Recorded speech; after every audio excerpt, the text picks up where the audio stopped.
sometimes announces it very loudly on your computer. Just sometimes does that for people. So I like to warn everyone.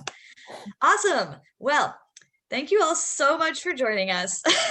We have a lot to teach you and we got a lot to get through. So Crystal, would you like to start by introducing yourself? Hi, my name's Crystal, and I'm a spiritual consultant, and I usually use a combination of tarot astrology and yes, the Myers-Briggs type indicator to help people cultivate their individual abundance and manifesting mindset and find, I guess, their path to transforming their emotional pain.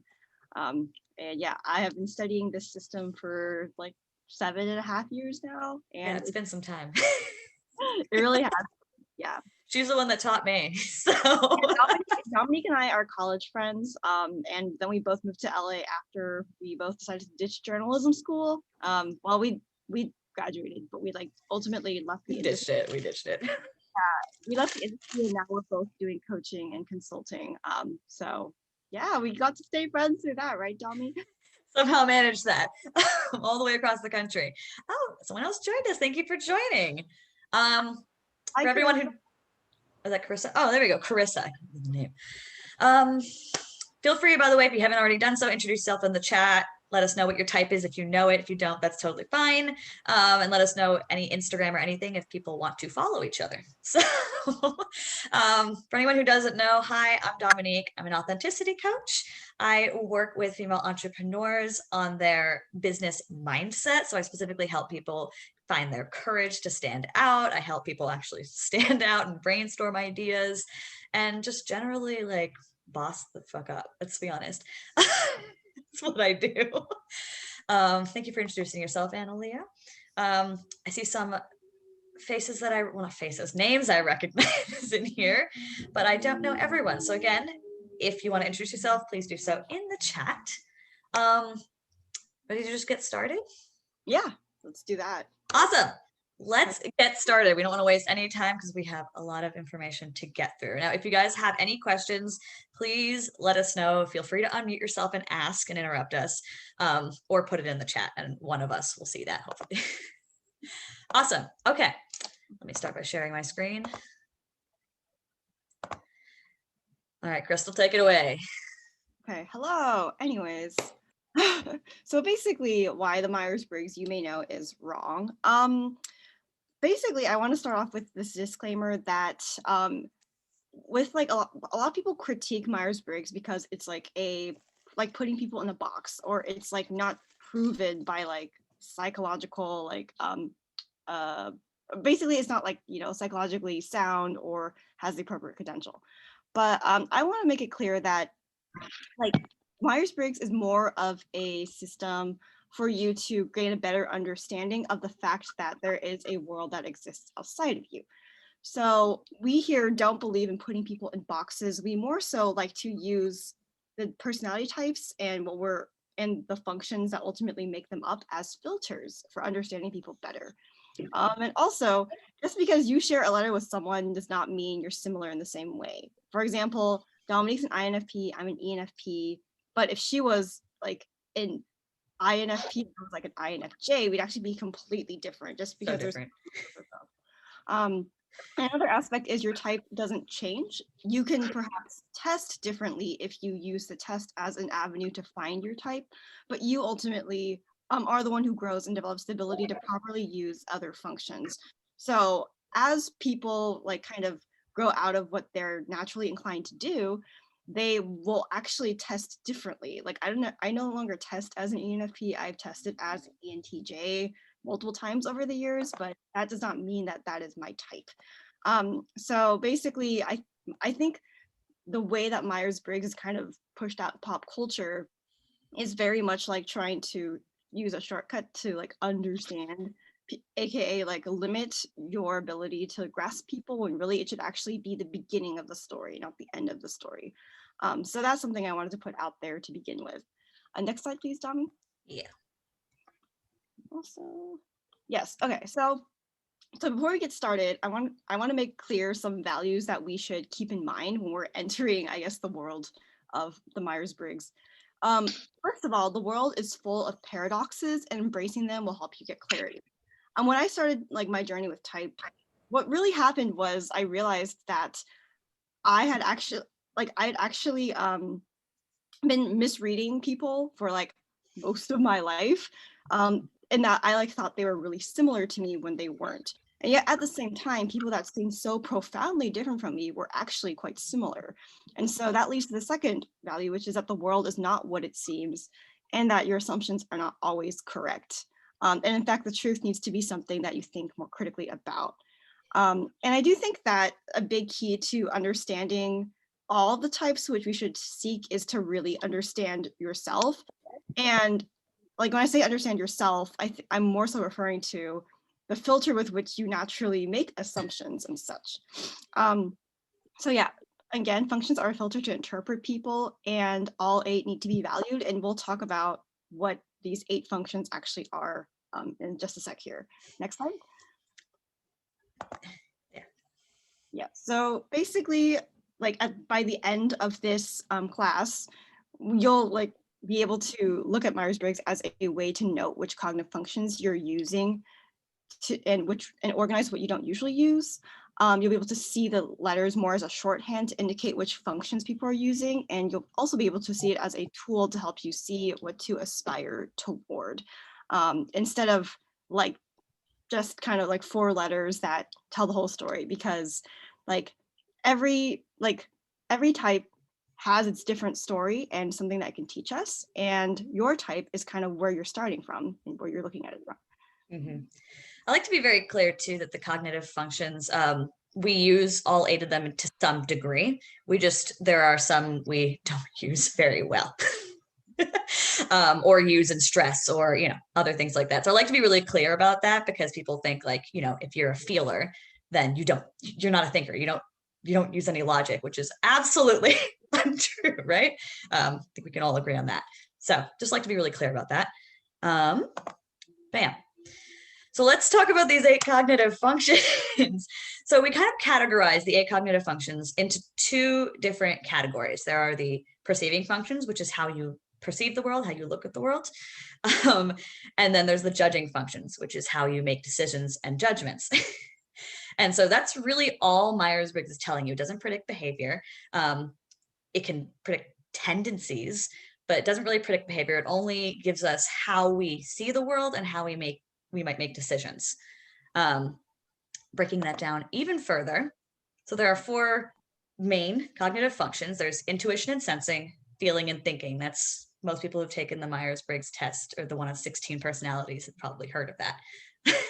These are the perceiving functions right here. So intuition and sensing. And these are the judging functions, feeling and thinking. Remember, we use all of them to some degree. Breaking them down even further into the 8, then there are 2 orientations. This is what people tend not to understand when they go into the 16 personalities test. There's introversion and there's extroversion. So every one of those 4 cognitive functions you saw before has an orientation, and you will use one orientation way over another. So introverted cognitive functions tend to be more internalized. They're more like an inner archive, and they're more subjective, we say, quote unquote. And then there's the extroverted functions, which are more externalized, more focused on things outside of you. They're more objective, and they're more about the collective. So we'll, again, explain this a little bit more, but that makes a total of 8 cognitive functions.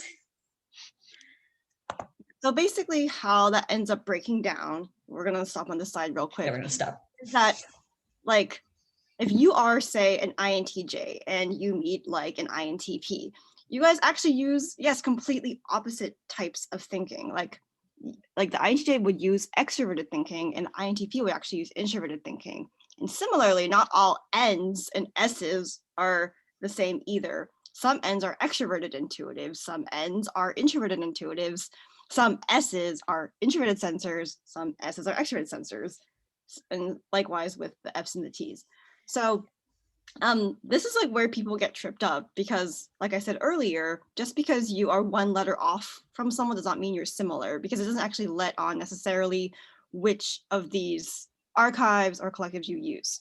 Another aspect, which I don't think we actually have a slide for, but which I'll quickly mention, is that if you do say have extroverted feeling, then you automatically have introverted thinking as well. So these actually pair together. You can't have one without the other. Same with FINTE, NINSE, and NE and SI. Now, all 16 personality types, the way, if you do the math, the way it actually adds up is you only have one of these judging pairs and one of these perceiving pairs. And you also, so basically, like there's the permutations can add up to basically 16 different ways to use the combinations. So like basically the idea is that like some people can use like NESI, FITE, or like NESI and like FETI, and then like vice versa for the others. And it's really hard to actually like memorize necessarily like what all 16 types is pairs are, but there Not are. for Crystal. It took me like a year or so, but I ended up being able to memorize it. But yeah, it's not to say that like if you mainly use say like extroverted thinking that you never use introverted thinking, but that it more naturally actually connects to introverted feeling, because like we said, you do use like all like 4 of those functions of intuition, sensing, feeling, and thinking, but you favor one type over the other. And how that ends up coming out is like entire populations or entire subsets of the population are actually walking around with the functions that you specifically don't use. So if you've ever had an argument with someone and you felt like you're speaking the same, like, you know, English language perhaps, but that you weren't on the same page and they didn't have the same associations with the words you were using, and it was really confusing why misunderstandings kept happening, chances are it was probably actually maybe related to the functions. They probably had a different association with something you were saying, because perhaps if you say you're like an introverted feeler, they're like an extroverted feeler. So yeah, that is a great way to think of possibilities. I do want to put out there too that we're not going to go through and explain every single cognitive function right now, simply because it's a little difficult to do that when you're not talking to a specific type, because everyone uses them. Every type uses them a little bit differently. So we're not going to explain what each of these are right now. I recommend, if you do know your type, or if you're bouncing back and forth between two, look up your type's cognitive functions and see how it plays out. So I'm putting that out there for you, because again, that would take absolutely forever. And this is probably the most complicated part to understand about all this. Yeah, well, I can like give basically like a super brief overview of the pairs. And then like from there, you can like kind of feel into which one is more you.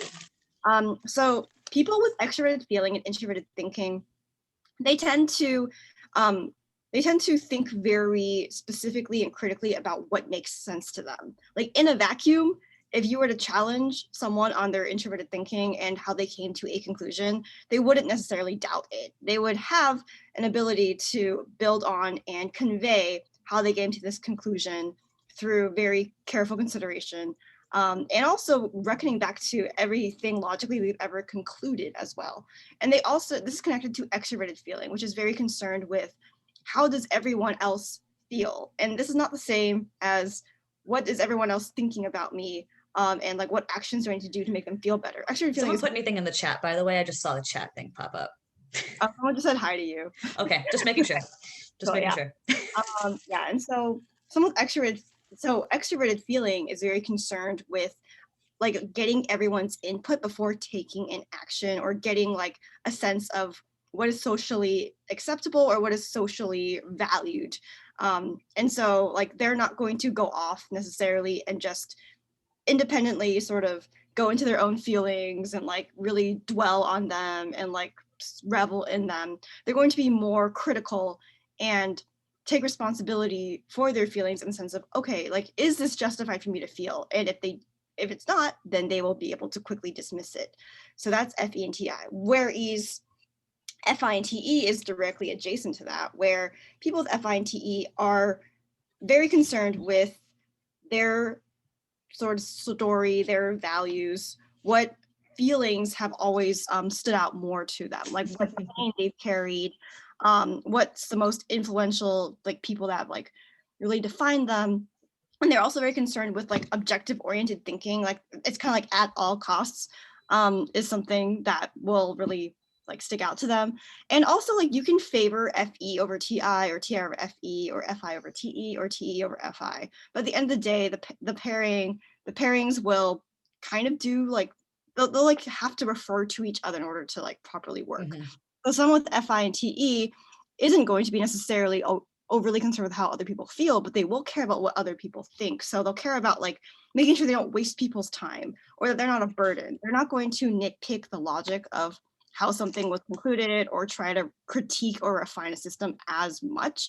But they will be very concerned about like what is morally right. And if I'm the only one who's going to be like a whistleblower of some sort, or the only one who will like go and like help the like kid who's getting bullied, then I will do that. Like very much like wants to be and can be like the hero, but also at the same time doesn't necessarily want other people's disapproval to like, stop them if they feel very strongly about something. On the other hand, we also have the perceiving functions. So NE and SI. People with NE and SI are very good at thinking about all possibilities and contextualizing each and every one of their sorts of abstract theories. They have an inner archive of every single sensation and kind of experience they've ever had. Like they can recall details like a hawk. Like they can be like, okay, like this is what I ate for lunch every day as a kid, and this is like what I can like recite from like This was the hairbrush I used. Yeah, they probably like pictures. And then they can use that information of reality being very specifically segmented to create all sorts of conspiracy theories potentially about the world for better or for worse. They can like also deduce and like figure out the answers to mysteries very easily as well. This is Crystal, by the way. Yeah. And then people with NI and SE are very concerned with what is the point and what is the takeaway of each and everything I ever learn, intake, what are the themes of like everything I've ever seen. And they're very rooted in like extrovert sensing, which is like what you see is what you get, and yet what you see has a deeper meaning of there's like some greater purpose for even like something like why this table was created or why the leaves do that. Like they really do think about the idea that everything thematically connects linearly, but they're not concerned with trying to offshoot and go on tangents and whatnot. People with NI and SE are very convicted in that they can create their reality, while NE and SI are trying to look at what reality already is and then improvise from there. So that's like the functions in a nutshell. We don't have time to give more examples necessarily, but again, you can only use one of these pairs usually at a time between the perceiving and the judging. So if you think that you resonate with like both of the feeling or both of the thinking or both the intuition or both of the sensing, chances are like you're probably conflating one use of it for the other. So we suggest studying it further. Yeah. And this is unfortunately why the tests you usually take online can especially be a little bit off, because they don't tend to take into account the orientations and pairings and all of that. It's just trying to get you the letters. Yeah, someone who tests as like an introvert is going to favor like introverted functions, but like which one? There's TI, there's FI, there's SI, and there's NI, and if someone's like, like an ENFJ, or I don't know, like basically if someone's like a feeler, it's also like which one are they going to favor? So the I and the E is like the most kind of controversial sort of dichotomy, because there are 4 types of introverts or 4 types of extroverts and 2 types of feelers, thinkers, intuitive sensors, and also like 4 different kinds of P's. So like, yeah, it can get a little close. So if you ever take the test and it's like trying to get you to just basically pick between the dichotomies, that's really not how it should work. Do you like going out, like staying in, and everyone's like, it depends. And so like, yeah, of course it depends, because we're all a little bit of both. Exactly. Because we have also 2 extroverted, 2 introverted functions. I know. Well, actually, we're going to get into an example here. No, we're not yet. JK. It's after this. Yeah. So, but like I said before, you use 4 of the main ones, and the 4 you don't use are called your shadow. And that's why earlier I was saying that if you've ever met or argued with someone who seemed to just not understand anything you were saying, or even if you didn't get along with, say, some like coworker or family member who really does not seem to understand, it really could be that they exist in your shadow, aka the functions that you don't naturally use. But yeah, like you'll primarily use 4 of them, and so that's what's called your ego, and it's kind of like how mainly you like are fluent, I guess, in the language of these functions, and then the other 4 are like completely incomprehensible to you, or not maybe completely, but like partially. So like if you found yourself kind of like scratching your head at people that used a certain pair of functions when I was talking, they probably are the functions that are in your shadow. If you're like, yeah, like I know what you mean, but also like, wow, I can't believe like people are like that. So yeah. Next slide. So let's get into some examples. All right. So a common question we get is, what is the difference between an INFJ and INFP? Because I keep switching between both on the test. And so here is the INFJ's ego and the INFJ's shadow. So the INFJ, okay, so their first function is introverted intuition. And so like N stands for intuition and I stands for the introverted orientation. So they lead with this inner archive of every single like idea they've ever had about what it means to be alive or what it means to be here. And perhaps they would even think to themselves, wow, these ideas I have are really douchey. I'm never going to tell anyone what they are. They're usually trying to find their life's purpose, I feel like. Yeah, they really want to find their life's purpose, but they'll do it like very quietly by like kind of standing off to the side and observing like other people. And this is what's kind of driving them. And on the other hand, we have extroverted feeling as their second one. And so they can like experience social anxiety to some degree of like feeling like, well, some of these like abstract ideas I have aren't like naturally stuff people want to talk about, right? And so they'll be very concerned with like kind of gauging the social dynamic and being like, oh, like, is this something that anyone would find interesting and want to engage with? And if not, then I would rather not take up space. It's not the same as like being emo, like no one gets me, but it's more like, okay, it's fine if you don't get me, but I just don't want to make you uncomfortable, yada, yada. And introverted thinking is their third one. And so they're going to be very hypercritical, especially perhaps of themselves and other people, still like very much themselves. And their ideas too. Yeah, because they have those. And they're going to be like perfectionistic about going really deep into an idea before they commit to opening their mouth about it. So they probably have so many opinions. If you're friends with an INFJ, they probably have so many opinions they've never told you about, not just you, but everything in the world, everyone around them, like every like comprehensible thing. And they might not get enough credit for such ideas because they don't necessarily expose them to reality. And so extroverted sensing is their last one in the ego. And that one is, again, like very oriented towards like what you see is what you get. And so an INFJ might have all these ideas and be like, but like, what, like, I don't have any way to prove that this is like how it is. It's just something that I subjectively have through my existence seen, and all they are is dying for someone to like validate that. And yeah, so their shadow is the complete inverse of that. So it's funny because actually I'm an ENFP and I'm like the INFJ shadow. You're the shadow. Like NEFITES, like this is actually the order exactly of how I use functions. So I'm the opposite of this. I like run my mouth very easily about ideas that perhaps I haven't even thought through because it's what sticks out to me. But I'm very private on the other hand about like my inner archive of my deepest, darkest emotions. Like you don't see necessarily me like hold like I don't necessarily broadcast out how I really feel. I'll just kind of distract you with like all this jibber jabber about like other shit. Memes. Yeah, but like INFJs and I, like we can sometimes clash because we have very different philosophies on how to handle conflict usually. But we can also really get along in the sense of like I bring them out of their shells and show that their ideas can be valid by improvising with them. And they remind me to like shut up, sit down, and like think more about life at times. But yeah, shadow and ego don't always clash, but they also can. It's kind of like love-hate relationship.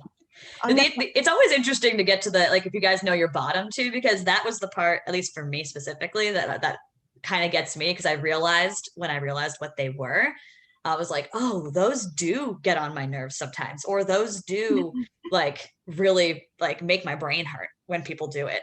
So that's an interesting one to figure out, once you actually know your true type and you figure out what those are, and then you like learn what they are and how they show up in your life. You're like, oh, that makes so much sense. Yeah. Now I know why I was always mad at my mom. Okay, Dami, go to the next. Okay, so Dami, go to the next slide for INFP, and then we'll. That's me. Hi. Okay, so this is the INFP. So INFPs are also introverted, and if you see an INFP and INFJ standing next to each other at a party on the street, you might like not necessarily like be able to identify them. And again, like we're like sharing this information as a way to like understand the world, like kind of is like built out this way, but not necessarily encouraging you to go out and try to like type everyone like, you know, like my INFP radar and stuff. But anyways, okay, we'll talk about INFP. So they lead with introverted feeling. And like introverted feeling is this archive of like every single emotional experience that's ever like significantly impacted you. Like you can probably still recall like your 5th grade crush rejecting you just as clearly as you can recall the day like your English teacher like told you this compliment that like really profoundly made you believe in yourself or something. Like these moments are so easy for an INFP to like pluck out of their like mind and just talk about if prompted. For any other INFPs there, if you ever have kept, like, when people go around, they like write nice notes to each other. If you ever had to do that in school, if you ever kept them and still have them to this day, hi, that's me. You're probably an INFP. Yeah, they very much hang on to, and I guess from the perspective of the FETI users, cling on to emotions, and might have even been called like self-centered or selfish, because they just can't work up the will to like go interact with the world or something. Like if you ever felt picked on for you'd rather write poetry and like reflect deeply on yourself than like go and play with kids, if that was ever your experience, you might be like someone who leads with introverted feeling.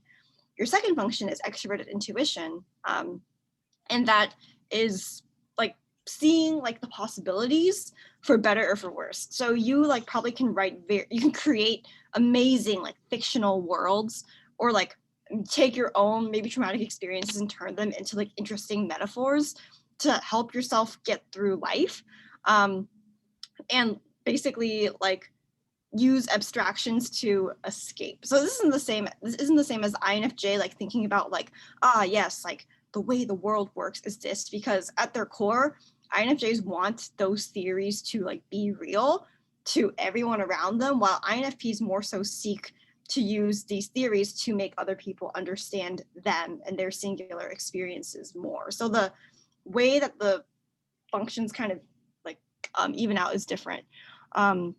And introverted sensing is their third function. And so this is kind of like where the INFP sensitivity stereotype online kind of comes in.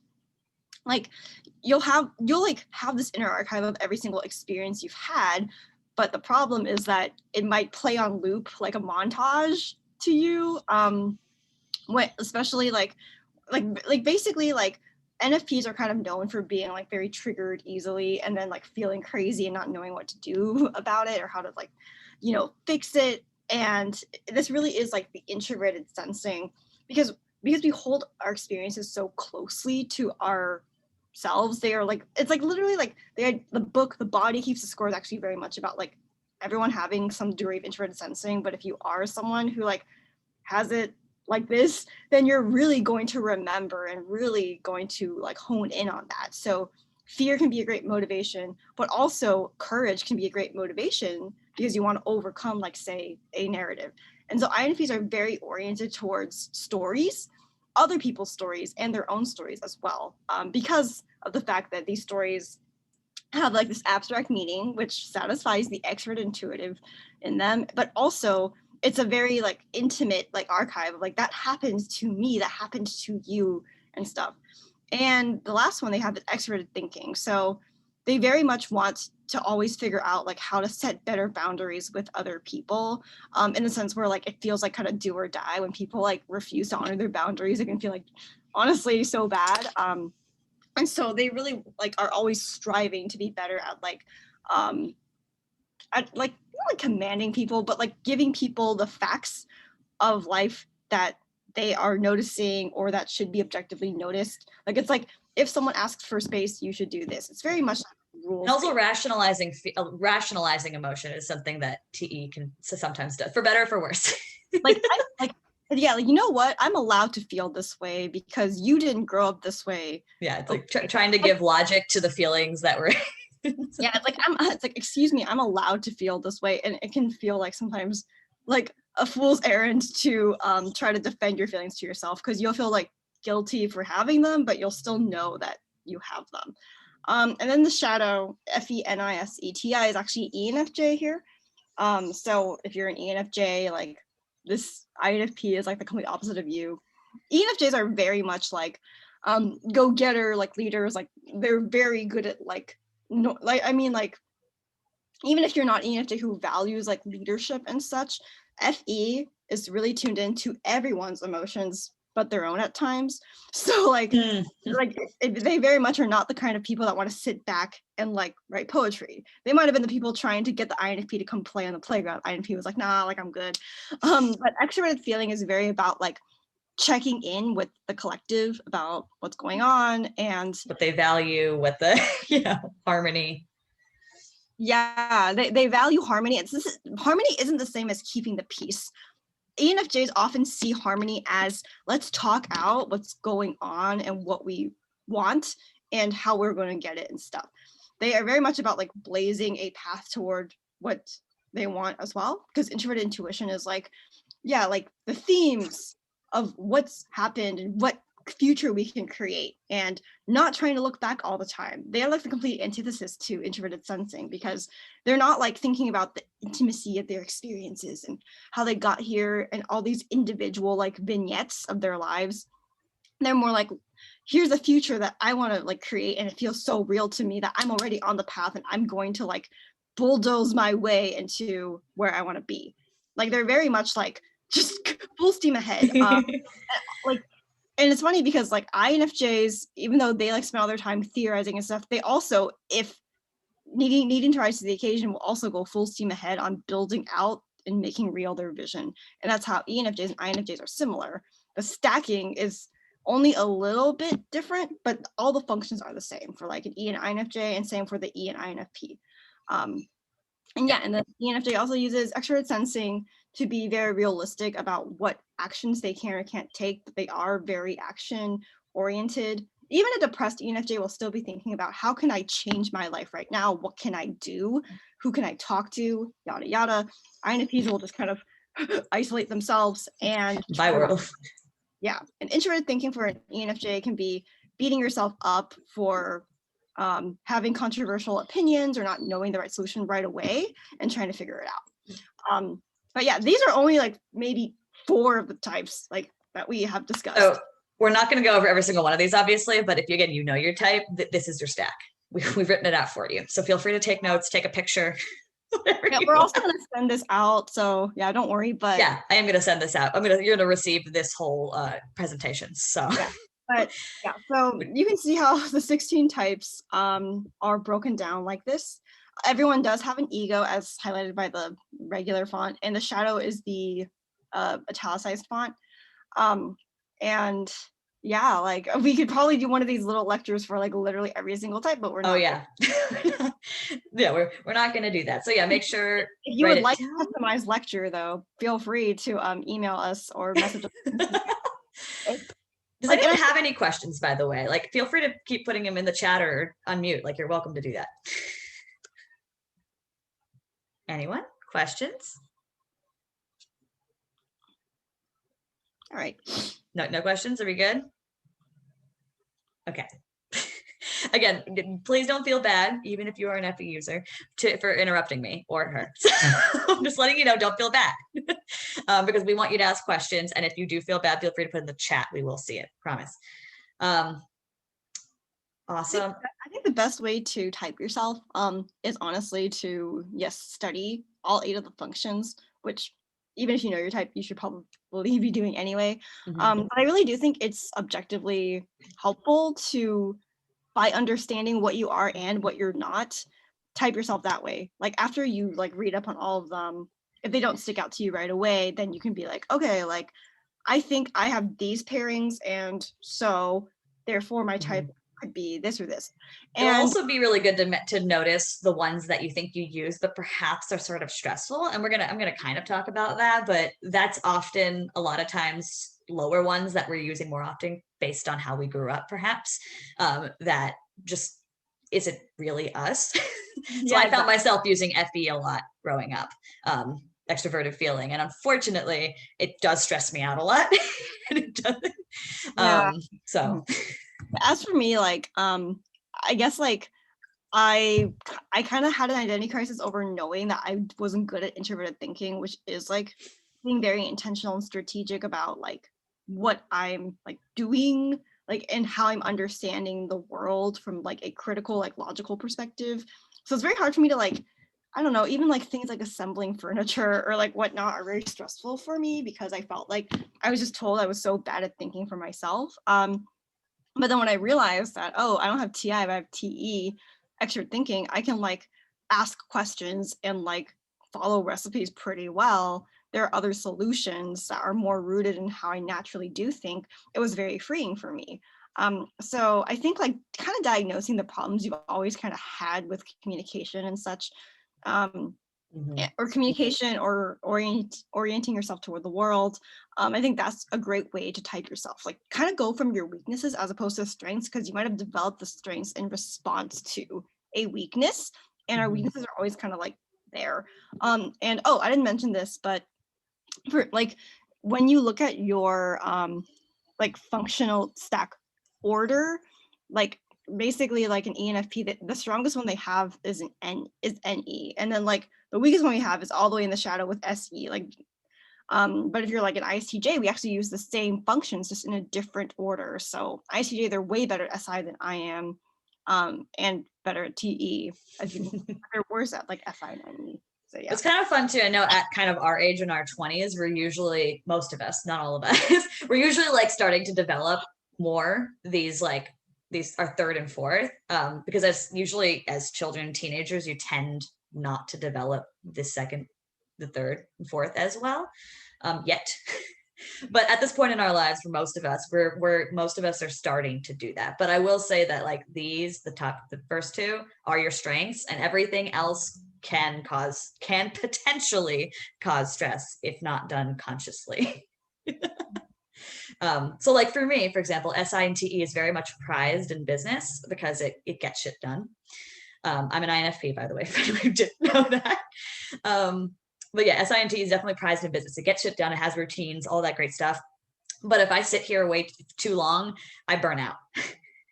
So I eventually have to come back to thinking about ideas and less doing, and more like, well, what matters to me?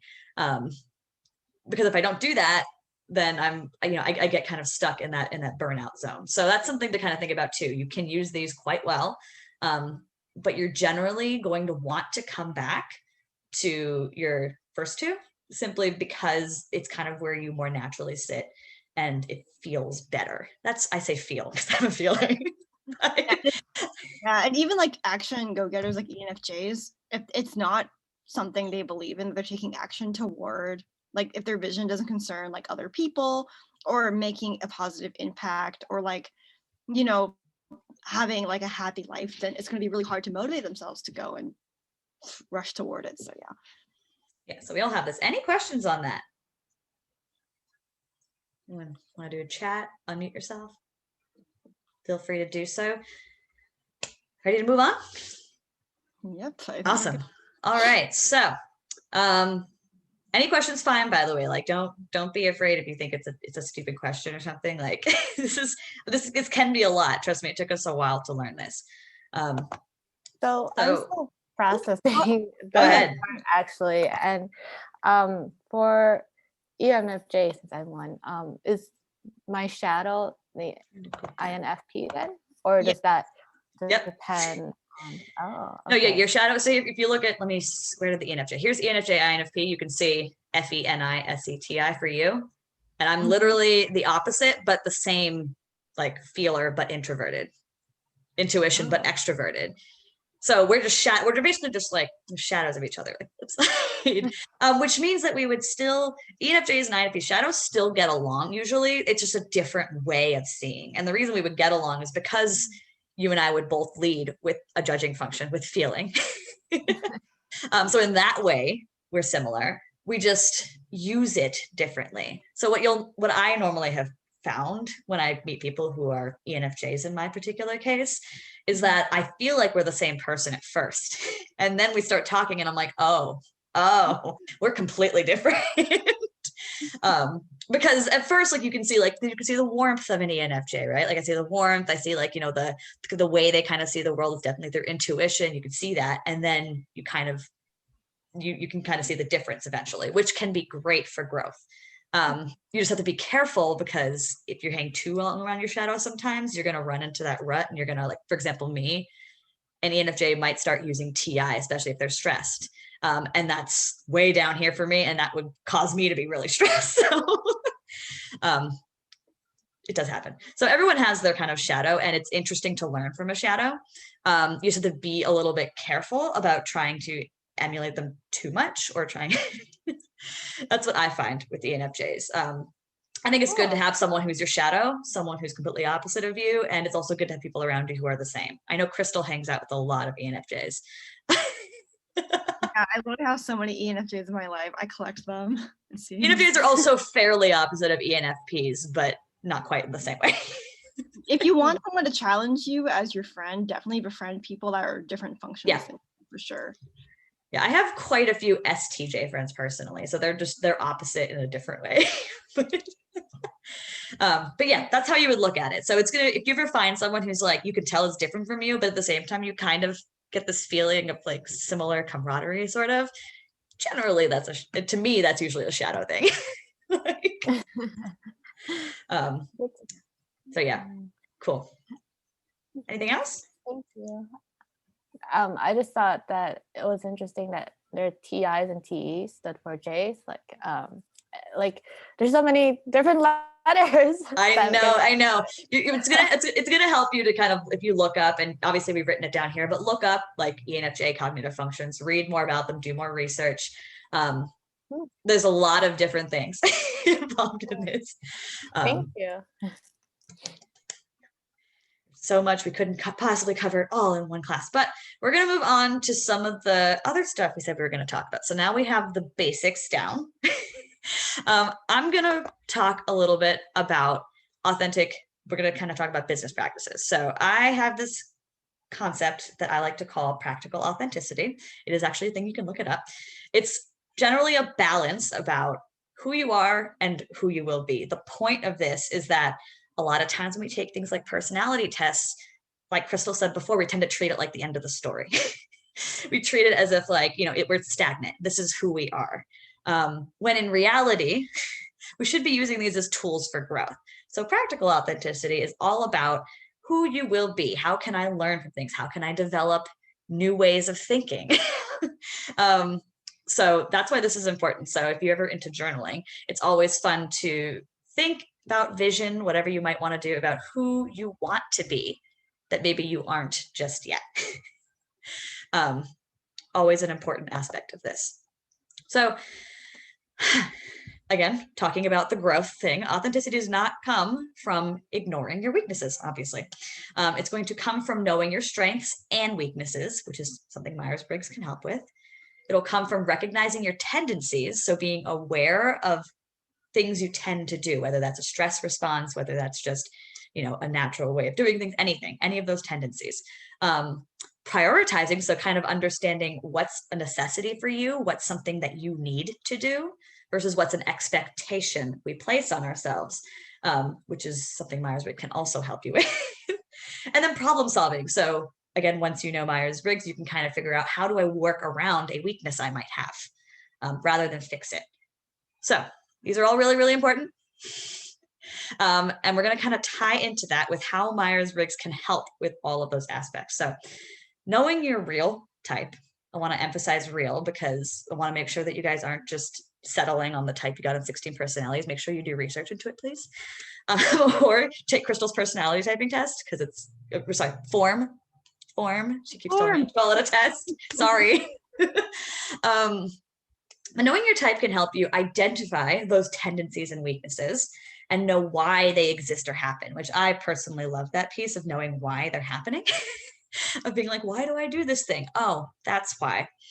So that'll make you more aware. And awareness is the first step to making sure that you're doing things more consciously, which will help you kind of get yourself out of stress patterns.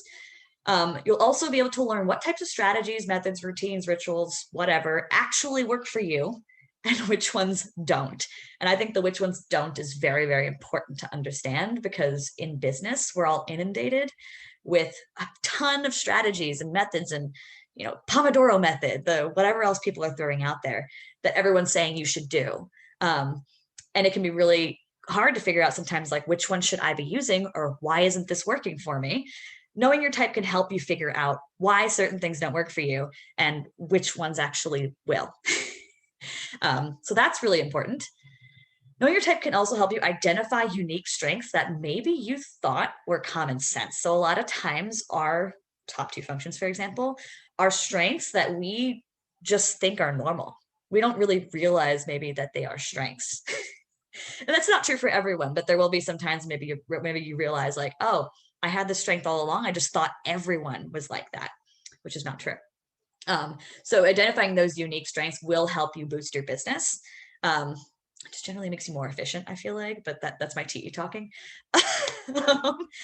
It'll also help you identify specific areas where maybe you might need help. And by that, I mean, like, maybe outsource, invest in certain things. So it kind of helps you figure out maybe what you need to invest in, and what type of help is going to serve you best.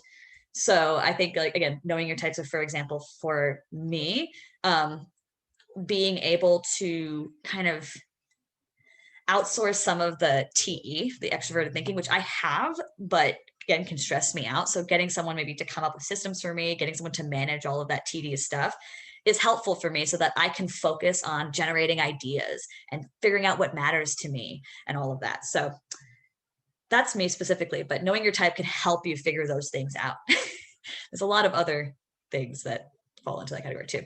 And then it can also help you be more aware of what your stress responses are. Again, identify those tendencies and what triggers you so that you can address the stress before it happens. I just realized that rhymed.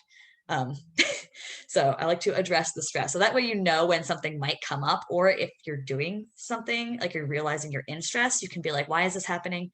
Oh, right. It's because someone communicated to me in this way. Someone said this, and this is how I was reacting. Okay, now I know what's going on. Now I can think about this more logically, if that's how you do things, or I can basically come back to your strengths rather than sitting in the grip of your weaknesses.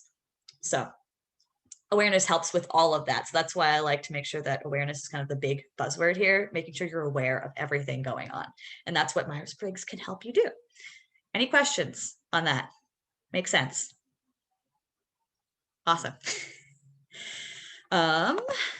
Moving on. So we did talk a little about ego versus shadow. I'm going to kind of talk about them again because it is really important for understanding how you work. How we figure out those strengths, weaknesses, and tendencies comes down very basically to your ego and shadow, because your ego tends to be your strengths, mostly the top 2, but all 4 can be. These ones often come naturally. They might seem like common sense to you, like everyone should think that way, and you tend to use them a little more consciously. Your shadow, those bottom 4, are kind of can often be your blinders. And they can often cause frustration, anger, stress, if not used properly and consciously. I like to emphasize consciously, because the reason we tend to fall into that stress is because we're unconsciously falling into their grip or like butting up against them in some way. So you need to recognize kind of what they are and how they show up with you in your life, whatever that might be. I like to think internally and externally. How does it show up in you, and how does it show up with the people around you, maybe? So this is really important to understand if you want to really figure out, like, what actually are my strengths? What are my weaknesses? And how do I tend to react to these things? So I want to talk a bit about the stress and fear, and there's more to that. because to me, that's an important part of building the authentic business practices or any practices in your life, whatever you're doing. Because again, we tend to be inundated with strategies and methods on how to manage our lives and businesses and whatever that might be. And if we fall into ones that don't work for us, they can cause more stress, fear, burnout, overwhelm, all of that. And they are natural occurrences that are, again, often caused by unconsciously relying on or falling into the grip of those underdeveloped functions. And it often happens when our main ones, the ones we normally use, aren't really equipped to handle the situation at hand at the time. Or perhaps, again, someone's just coming at you with a function that you don't normally use. So again, I kind of talked about this before, but sometimes when we stray too far from our ego for too long, and without the awareness of it, we'll often act out of character. That's, again, we have the ego and the shadow. The shadow is often the part that's quote unquote not you. I say quote unquote because it's still you. We often can act a little out of character, which can present itself as irrational, morally ambiguous, fearful, impulsive, a slew of things. So if you've ever felt like, well, that wasn't me, sometimes that's how that's why it shows up. If you look back at regret at a way you reacted to something, sometimes that can also be a thing. But yeah, just something to be aware of when you're looking back at ways you've reacted previously, or if you maybe today you run into, we're all tired, right? Maybe today, if you happen to run into a situation, you can start to recognize when this shows up. So I think that's really, really important to understand. Little exercise just to generally do whenever you run into that stress, that fear, that overwhelm, that burnout, especially those things.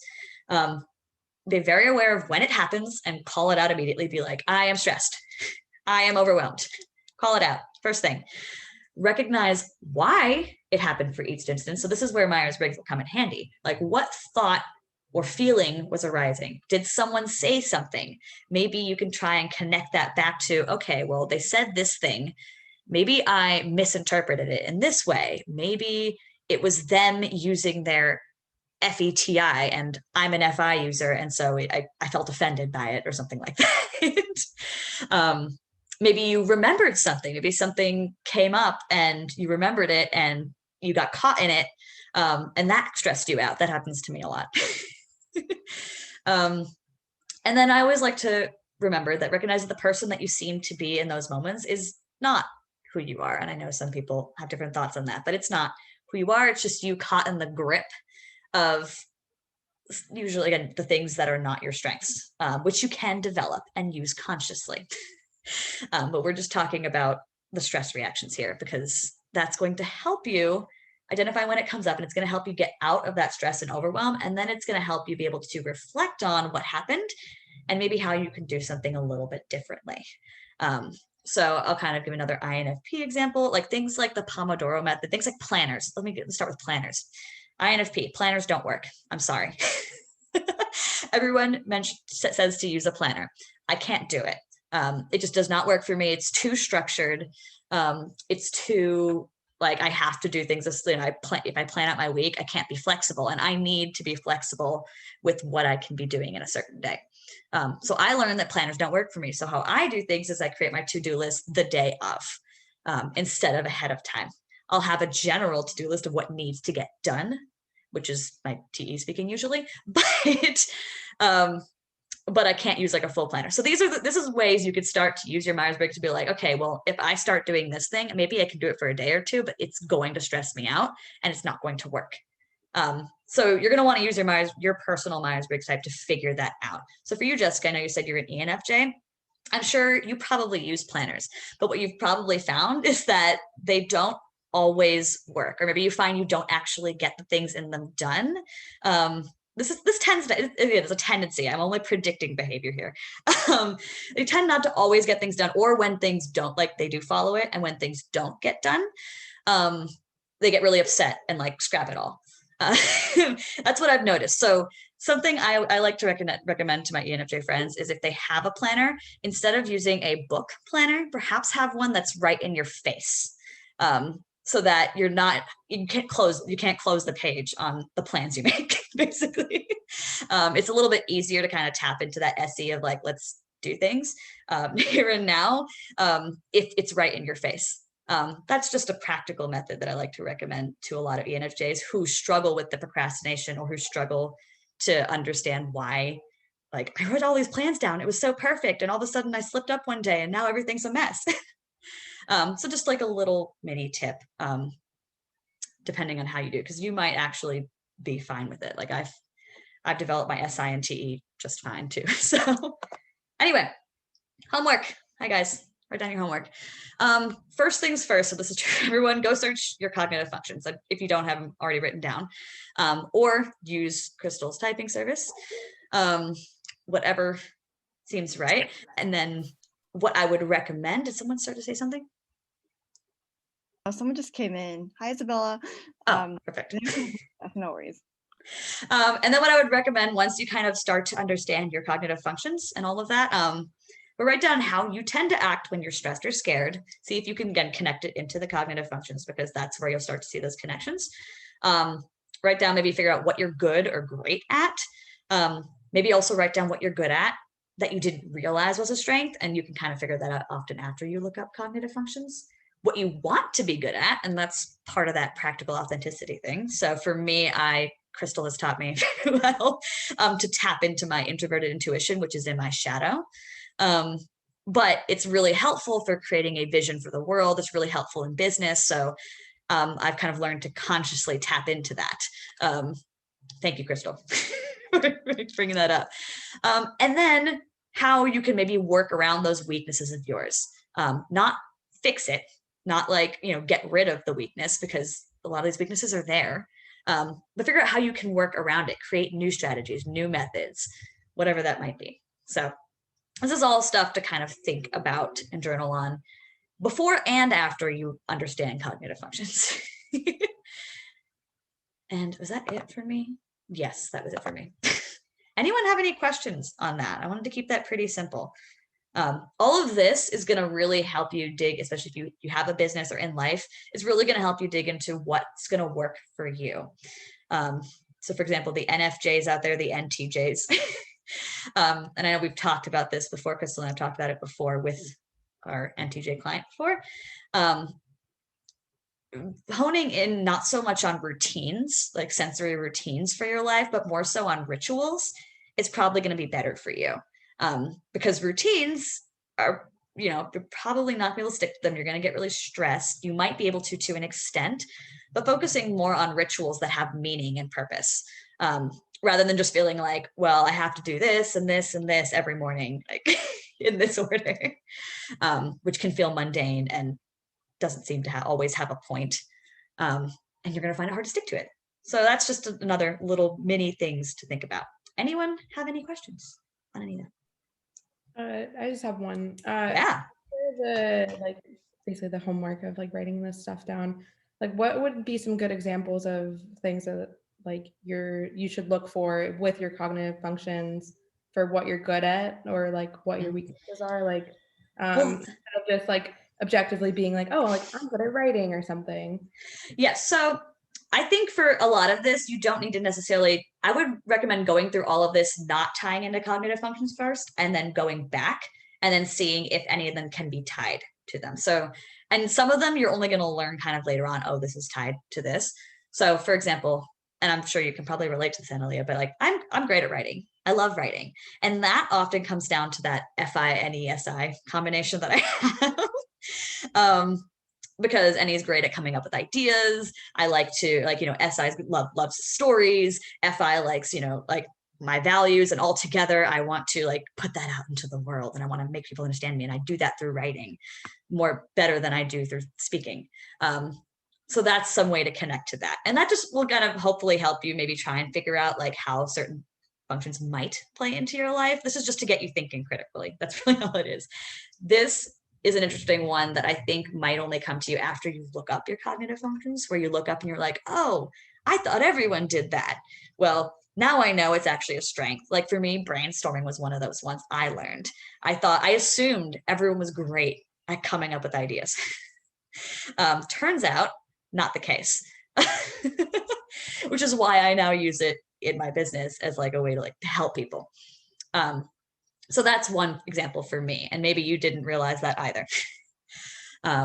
So just another example. And again, the want to be good at is kind of one you don't have to use the cognitive functions for, but maybe you recognize, like for me, I've always wanted to have to be more in the moment, and that unfortunately is really low for me. But I do still want to kind of learn how to embody a little more of that extroverted sensing occasionally, just because I want to. That's really all it is. I want to personally. But I also now know that I need to be a little careful with that because it can kind of come off as impulsive if I'm not careful. Little things like that. And then this, again, your weaknesses, you'll be able to know what your weaknesses are, and you can kind of be like, oh, it's tied into this function. Okay, that makes perfect sense. Now, how can I use my strengths to work around that? Make sense? Yeah, for sure. Thank you. Awesome. And you know where to find me. So if you need a little, I know you're INFP, so feel free to message me. Yeah. Awesome. If anyone else has any questions too that come up later, you can put them in the chat. You know what to do. You know where to find us too. So, all right, Crystal, you ready? Yes. Okay, this is Crystal. This is really interesting, guys. So listen up. All right. So, especially when it comes to, I guess, using this with your business, the thing is you can't possibly go around typing every single person you've ever met or have yet to meet who might be like, reading your content or spying on you, trying to figure out if they should buy your service or something. But the key is to remember that the theory exists, period. And there is a way to like cater to the 16 types without also forsaking your own personality and trying to like, do something and be someone you're not. Remembering the theory exists and applies to everyone. And if you kind of can keep in mind that there are these 8 cognitive functions that lead to everyone living in slightly different realities, even holding space for that idea will help you so much in business and life, because it will lead to more patience for others without your toolkit and give you more confidence and validation in your own. And that energy will ultimately be what comes back to you when you're doing your business. Next slide. All right, so personally, I feel like Myers-Briggs, when I have shared this system with a lot of my entrepreneurial friends, it's really helped with the comparison game. First of all, because like a lot of the people that they like, maybe like say you're like an INFJ and you're really envying the people that are really like outspoken and like really good at like selling and like really just like in your face or something when it comes to that. But maybe they also have always been a little skeptical of that method because that's not who they are or identify with. But now that like maybe they know that those people or that behavior can manifest a lot as say like an ESTJ or ENTJ, the comparison game can be quelled because they can look at how, oh, like I use FE and TI and they use TE and FI. And it's not like they are what I am and more, it's that they're using something that I don't, but I also use something that they don't. Because like someone with TE isn't also using TI. Like if someone is, able to speak very easily like what they know and volunteer it, they won't necessarily always think through like every single detail of it. Just as how the only reason why if you're an INFJ you are like overthinking how to do something, it's because you're very thorough, and maybe it will ultimately lead to more sustainable action when you do finally do it. So it's kind of helpful for you to look at the comparison game and realize that, yeah, like people aren't just like good at what I do and more. They're good at something that might be like totally different from me, but on the surface level, it's easy to assume that like they also would use like TI. They're just able to like exert themselves more.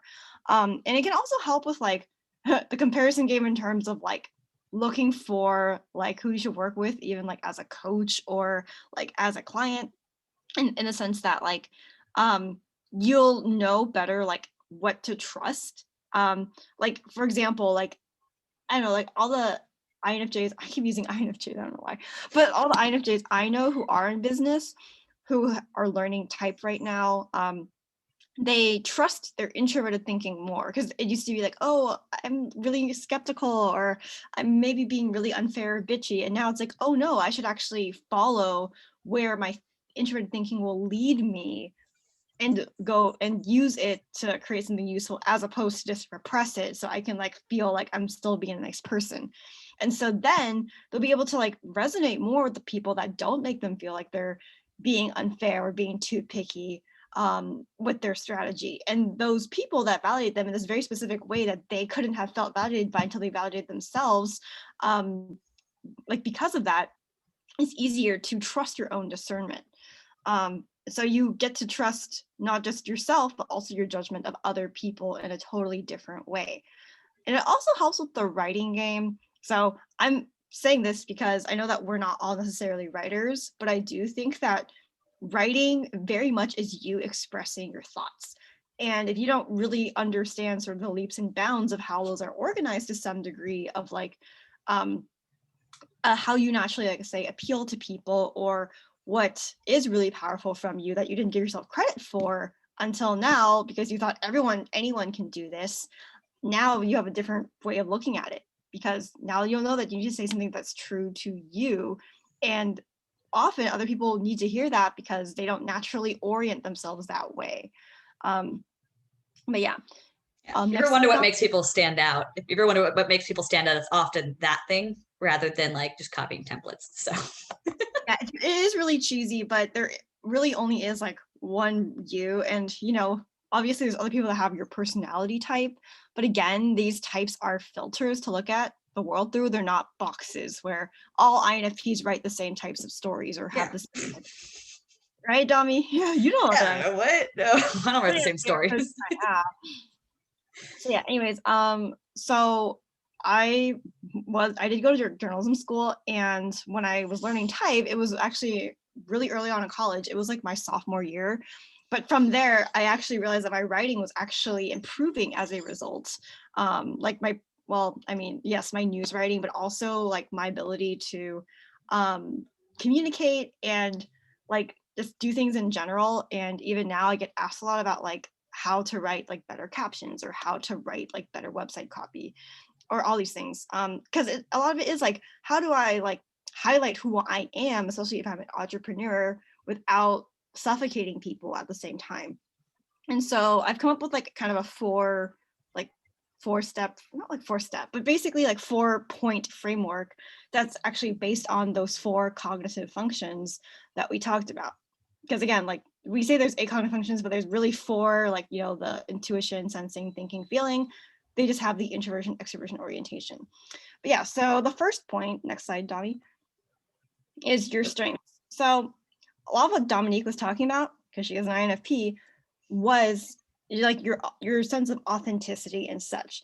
But I think that when you really know both your strengths and your weaknesses, then what can end up being put out there better is your strengths, because you like understand them holistically. In fact, you know, your strengths and your weaknesses are often very connected, because you can't possibly be good at like everything. There is always a trade-off. So if you're like good at one thing, you're gonna be bad at one thing. But if you focus more on how that thing you're bad at grants you the ability to be good at something opposite, then flaws aren't so bad, right? And so yeah, I think that strengths really is something where you get to hone in on like what makes you unique and specific. Like you aren't going to be good at the same thing someone else is. And I think that when you can like close the door to thinking what you should or shouldn't be, and thinking about what you are, and really being proud of like the ways that this has like benefited your life, other people are actually going to want your help with that. Like, I don't know, like I have a friend who is an ENTP, and she has always worried that she comes off like a know-it-all, or like really like argumentative, or like really critical. But then I'm like, well, that's cool that that's your strength, because that is definitely not my strength. And I look at it as a strength because it's my weakness, in the sense that like I am sometimes not critical enough, and I'm sometimes not argumentative is like a negative way to look at it, but really I see argumentative as someone who's willing to question and think things through thoroughly. And it's very difficult to me to like follow one train of thought down a path and stick with it. And so I was really drawn to how she as an entrepreneur was able to leverage that and speak truth to so many people that were afraid to trust their instincts and trust their own thoughts. For me and Dominique, we're like more attuned to helping you trust your own feelings, your own your own emotional experiences, validity. But see how we would need someone like an ENTP to like help us stay on track and help us like understand our logic and whatnot. Like we really do all need each other. And I think that your strengths, if you don't talk about them, someone who really might need you specifically is going to disbenefit. So yeah. Next slide. Your conversation. Remembering that all of these come in pairs, by the way. Yes. Okay. Your conversation catalysts. So this is actually what I tie with introverted thinking. So something that okay, using the example of the ENTP friend again, she's really good at like writing captions that aren't even necessarily call outs on Instagram, but very much force people to look at like how they live their lives and why they're doing what they're doing and be open about it. So she starts conversations through her content. She brings up problems she's seeing that people don't want to talk about because they don't know how to start. And she is the person who volunteers that. And even if you're not an introverted thinker, I think that anyone can start a conversation with their content. Because ultimately, like there's like this buzzword of like, be service oriented or, think about your clients, but your clients also want to have conversations and discussions with you probably before they work with you. So I think that like, whether you're posting on Instagram or like Clubhouse or, Twitter or wherever, there's always a chance to start a conversation. And it's interesting because if anyone is on Clubhouse here, their whole model is very, in my opinion, FETI, in that like people can, like you're not trying to sell if you're an entrepreneur on Clubhouse. You're trying to just talk about topics that people care about. And you can initiate that even outside of like having a scheduled Clubhouse call. You can like share your thoughts and your like real opinions on problems you see in our society that you want the community to come together to brainstorm about. Because ultimately, if we just think about like just selling to get money, it's a very limited way of looking at it and very capitalistic.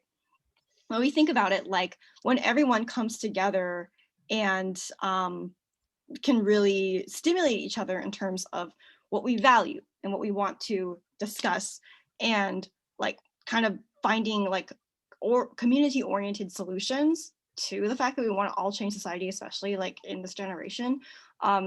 You might end up actually getting like people who are clients from that, because they'll be drawn to, they'll note from you starting conversations how you think, how you reason, and how you want to serve. And it's easier to trust someone that you've had like an actual like deep conversation with about something that's actually relevant to not just them but anyone. And so I think that I see conversation catalyst as probably the least highlighted content on like Instagram and like beyond, because I feel like people are really self-oriented, like sometimes in the entrepreneurial community. They're not necessarily trying to go above and beyond, when really this is a like community. We all live on this earth. We are a collective. And I think that if you don't talk about what's on your mind and what you're concerned about that's outside of your business, that maybe your business should actually fit into, and you don't have a cause you care about or just something you stand for outside of making money in of itself, that isn't actually necessarily a good thing. So yeah. But yeah. Next slide. Yes. Okay. Next is your story. So I think that I really don't like the, oh, like I was once like broke and I didn't know what I was going to do, and then I miraculously sold like this freaking $1,000 course. And yeah, like, I don't really like those kind of like stories that are like mainly told to like kind of like garner like some kind of inspiration porn. I think that your story is much more, it's like less cliche than that, and it's actually much more informative of like why you are the way you are and what you stand for. So actually, like I'm going like line by line, but these actually should all sort of be covered at some point with what you're saying. Like your story is very much like who, like what brought you to where you are and why are you doing what you're doing. And I know it's like, oh, I'm here to like help people, but that sounds different from everyone. your story should be like what brought me to where I am, what I want to help, how I can help, and how who I am defines how I also help and who I want to help. I think that I'm really curious as to like how someone got into like say the business they are and where someone sees like themselves going as a result. But that's all part of the same story, the same narrative. And I want to see if I'm going to be a part of that narrative, if I'm like trying to work with someone or if I'm trying to like look at that. And I think that if you tell your story about how maybe your own product inspires you, like if say you're like an organizational coach and you want to inspire people to get on board with this very avant-garde sort of approach, then you tell your story and your journey with the art of organizing and how you came to it. And you be unafraid to start conversations around why organizing is such a stressor in our society and your strengths in it. And I'm already like halfway there because then it's going to force me to look at my story and how organization could possibly fit in there. And I tie it to introverted sensing because, like I said earlier, people with introverted sensing are very good at understanding stories and, you know, the stories of both themselves and others. But I think that when you force people to think in this way, then they can then imagine actually being a part of your life or working with you, if not now, maybe later. And even like whether or not your story is a story that like directly sells, I think the art of like indirectly conveying who you are is really essential and important. So it's not like an in your face, like, oh, like you want to know how I made 6 figures and here's my story of how I made 6 figures. Okay, now join. Like it's not as one and done as that. It's much more like sharing like something, like sharing something at like a speed dating sort of event. I think that if you don't know someone's background, you can't possibly fall in love with them at a speed dating event. And I think that that also is how it is in the entrepreneurial community. Would you agree, Dami? Oh yeah. Yeah, I think it's as simple as that. I find it interesting, but by the way, you're going to find some of these come easier to you in your content and some of them don't. So what's going to be interesting is if you're able to maybe start incorporating some more of these into your content. Fun fact. Cool. And also to ask questions of other people too. You can use these not just to like make like posts, but also to like ask questions and like stories using these as like guides to see kind of who responds. Yeah. So yeah, I think that actually your whole content plan should be like mapping out like a story arc. I don't know, like I think of it more like a TV series than like a book though, because it's like sometimes they're like, I don't know, if I watch a lot of anime and like sometimes they're like there's filler episodes, but those filler episodes still progress the enjoyment of the viewer because they're giving a different perspective. Sometimes. Well, good filler does make you enjoy it, but the point is there's you have to have a smorgasbord of stuff. It can't just always be like villain of the day or like origin story of Inuyasha. It also has to be like slice of life kind of stuff. And so I think that also with like your story, it should not just be like I said earlier, like the highlights of how you got here or whatever. It should be like, here's a candid look at my why and all this stuff, but also here's a candid look at the everyday and how that adds up to my message and stuff. But yeah, and then the last one is your vision. And so I don't think necessarily that like you have to like be preachy, like I have a dream about whatnot, but I think you can. I mean, I guess you could, but like I think that you should very unironically know what your vision is and like what you're ultimately trying to achieve. Think of it as, what would a world without my product, or what would a world without me, I guess, just as a person, as the coach, or maybe like just regular as Joe, what is my vision and what kind of world am I trying to create? This is different than I think your mission, because I think your vision goes into the details of the ins and outs of your clients' transformations. You know, like people are always like, oh, what transformation are you giving your client? And you don't necessarily have to frame it in terms of like, after a client works with me, then XYZ will happen. But you have to think of it as, after multiple clients work with me, what will the world look like that it doesn't look like now?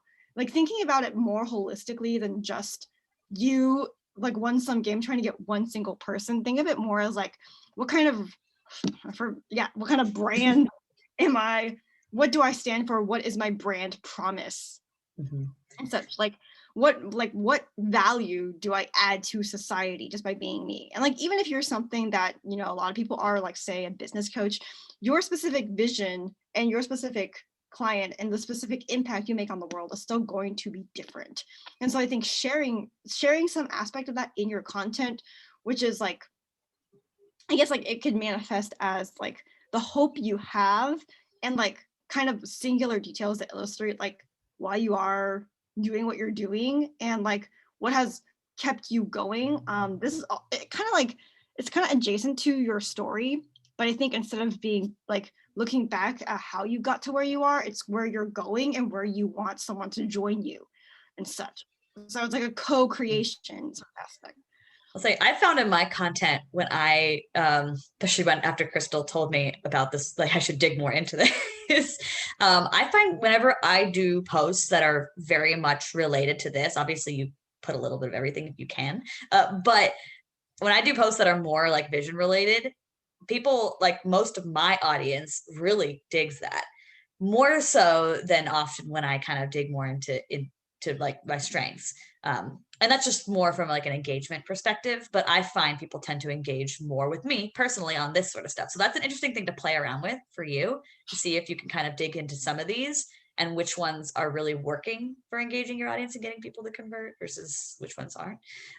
Yeah. So I'm never trying to like, sorry, I'm not trying to say that you should try to fit all four things in like one post, or try to fit all four of these things in like uniform order, like Mondays for FI, Tuesdays for SI, not like that. But I do think that if you're ever stuck for like inspiration, I think referring to the fact that your content should probably fall into one of these four categories, whichever one you haven't been doing for a while, you can try to brainstorm more, because a lot of like making content does require, yeah, like a lot of writing to some degree. Like even if you're not even the copywriter writing the literal like captions and such, you probably are putting thought into what your business stands for, because content is more than just the literal words. But I think that if you can keep these in mind, it'll definitely make for a little less creator's block, so to speak. So yeah. Yeah. Just as a fun little fact, I've actually started, because of after you've brought this up before, Crystal, something I've actually been talking about with some clients too is if you're running out of ideas for content, you can often take one topic that maybe you were going to write about and split it up into, like, you could write about, for example, let's just say organization was your thing.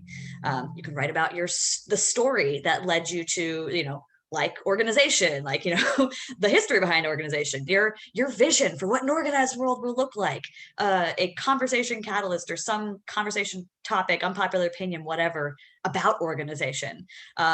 You explaining the steps maybe behind how you do your organization. There's like, you can split often a topic into a bunch of different things using this. That's just a way to get more ideas if you've ever struggled with that.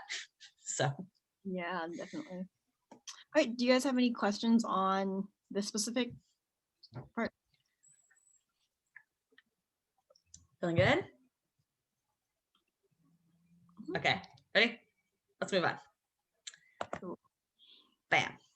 All right, so here's some key questions to keep in mind. They're very similar to the ones I guess Dami had in her homework, but I do want to reiterate the not so fun ones. So I think thinking about what your blind spots are, what your resistance is, why you resonate with certain ways of doing things and not others, and how you make content that speaks to that. These kind of 4 questions are super important because they also highlight what you're not willing to do. And so, like, I gave you like kind of 4 points, like 4 categories to work with. But I think that when you're looking at like, oh, I really admire this coach, and they're like, they always write these kinds of captions, but they're like selling out, like yada yada. Like, don't, like, really ask yourself though, like if you resonate with doing that before you go and try that. And so I think being very intentional here is important, because, okay, so when with what your blind spots are, like obviously with the functions, we all have more blind spots than we probably originally pay attention to on a day-to-day basis. So write down the basically the last 2 in your shadow. Those are probably the ones you're the least good at. and then like read about them and think more about like how you don't do that or how that is difficult for you. And then when I say what is your resistance, what I'm referring to is more like what are you probably like okay at doing but not willing to do. So it's different than like blind spots, which is like you maybe wish you were better at them, but you just can't get yourself to do them. But then with resistance, it's like I just don't resonate with doing that thing, no matter how good I am at it or not. I just refuse to. And so the key with journaling these is you have to really know the limits in order to know where your freedom exists. Because when you're making content and you're writing things that don't feel like aligned with you, then it's going to be more difficult to get into a momentum of like creating and like really thinking and really like having fun with it in a way where because if you're aligned with yourself, then you'll have like more fun. So yeah, but like it's really important to, I think, kind of almost find time to pre-brainstorm before you make content. Otherwise it's just very I don't know, like it's just very difficult to feel validated in what you're having to say, unless you can think about also what you're not saying at the same time. So yeah, so actively try to muse about this and just try like while you're journaling, like seeing like maybe even out of what you're journaling, what is worth like putting out there and such. But yeah, anyways, remember, can you actually go to the next slide, Dami? Yep. Oh yeah, you said that. Bam. So yeah. So at the end of the day, your audience will value any combination of the functions that we've discussed today.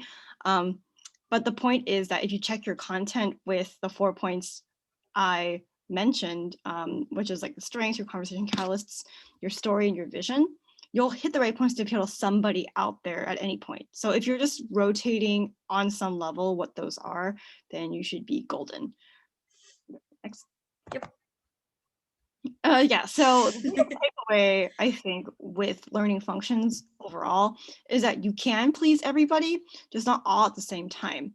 Like, even though, you know, FE and TI and FITE and any SI and SE and I can all have very different values and very different ways of operating, you can still, like, through talking things out or just really thinking things through, like, come to a consensus.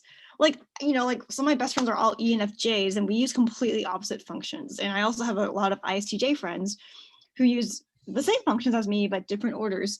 And we still all like get along really well. And I think it is because this theory has helped me have the patience to like see the world from someone else's eyes now that I know that like how differently they can operate has a certain framework.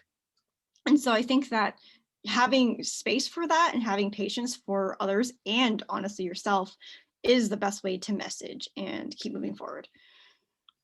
So yeah, That's it. but yeah, anyways, does anyone have any questions about this? I'm feeling good about that. Give anyone any ideas for content? Or get you to think about it at least. It takes some time to think about it in that way, trust me, but it's fun. All right, cool. Cool. Okay. So, Fun. yep. Yeah. Okay.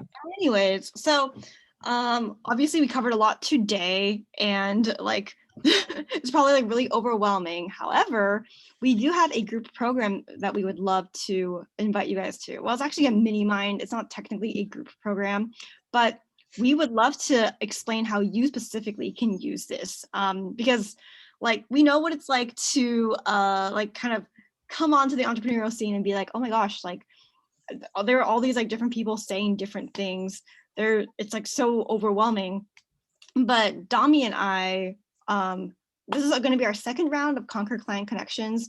And like we just had so much fun last round, like introducing type and going deeper into the theories and really like helping people like Tiana's here too. and yeah, like actually one of our clients, Tiana, is actually here today in this masterclass. Yeah, like you're back for more. And yeah, like during our mini mind, we'll be going over like more theories and how you can like even memorize the function orders and how you can really maximize your own specific type in your business and your life. And maybe you're already doing it and you don't even recognize it. So yeah, like in this program, we'll get to like audit your content and like ask you more questions and give you more journaling prompts and kind of have you have a more like foundational step-by-step to interacting with like different types and such. So Put the link in the chat for anyone who wants to see more about what it's about. And you'll also get an email with these links as well. So just putting them there in case you're interested. Anyway, does anyone have any questions? Want to discuss anything? I know we talked about a lot. Oh, and thank you, Tiana, for the glowing recommendation in the chat. Anyone have any questions at all? We still got 25 minutes left. So if there's any, you have your specific type and you want kind of talk about that a little bit, you want to know why something's happening in your life, any questions, something you didn't understand? Oh, Kara's raising her hand. I see a raised hand. Feel free to unmute. There we go. Yeah, can you hear me? Yes, yes, we can. So after listening to all of your information, I feel like I've taken the official Myers-Briggs test and I came back an INFJ. But after listening to you, Dominique, talk a little bit more about INFP, I think I used to be an INFP. Although growing up, I was very extroverted, so I think I'm a little bit more ambivert now. But I think a couple of things happened in my life, traumatic experiences that led me to become very introverted. And one of the challenges I'm having I run multiple businesses. I'm trying to brand myself more outside of my business. My biggest challenge is it's very hard for me to get out of my cave. Want to go, Crystal? I see you thinking. So can you explain more like how it feels when you do try to come out? I'm the biggest self-editor. I know. I'm such a perfectionist. Even when growing up, my dad would always say, if you're going to do a job, that if you're not going to do a job right, don't do it at all. And so I have this constant self-editor that's outside of my body, even because I know that I need to promote. I even know that I need to share my vision. I have such a cool vision for the future, and yet still I just have this innate sense of wanting to just stay in a cave. I think maybe in a past life I might have been a hermit or a monk, something Same. like that. I relate. And I don't know how to still be authentic, like you said, who you are and who you will be. I don't know how to balance that. I guess practical authenticity is what I'm really struggling with. Yeah, that's an interesting one. Crystal, did you want to? It looked like you had. You can go first if you want. So did you say that you think you're an INFJ? Was that the consensus there? Well, when I took the official test, it came back INFJ, but I feel like I used to be an INFP. Well, the first thing I want people to understand on the introvert, I'm going to talk about quickly the dichotomies real quick. The person who actually, Carl Jung, who came up with the introvert extrovert thing, it's not meant to be you're an introvert, you're an extrovert. I want to make that really clear. We all have introverted and extroverted tendencies. So if you found that perhaps at one point in your life, you were a little more on the extroverted side, and now you feel like you're a little more on the introverted side, what's probably happened is maybe something traumatic happened related to that extroverted function, something like that. And now you're leaning more into your introverted function. So I kind of want to put that out there as a thing, which means that you still obviously have the capabilities to lean into extroverted functions. You just are now relying on the introverted ones, which is okay, which is fine. We all That's do that. good I know I do clarification. that. Thank you. Yeah. So again, I want to be clear about that, just for the sake of all this, so that we're not trying to be like, well, I was this, now I'm this, because we all are at the core are who we are. And things happen in life that cause us to grow, stagnate, come back, rely, fall on a crutch, all sorts of things. So I just want to make that clear, obviously. Kara, did you say that you used to think you think that when you were younger you were an INFP, or what did you say? INFP. Yes. Now she feels she's an INFJ.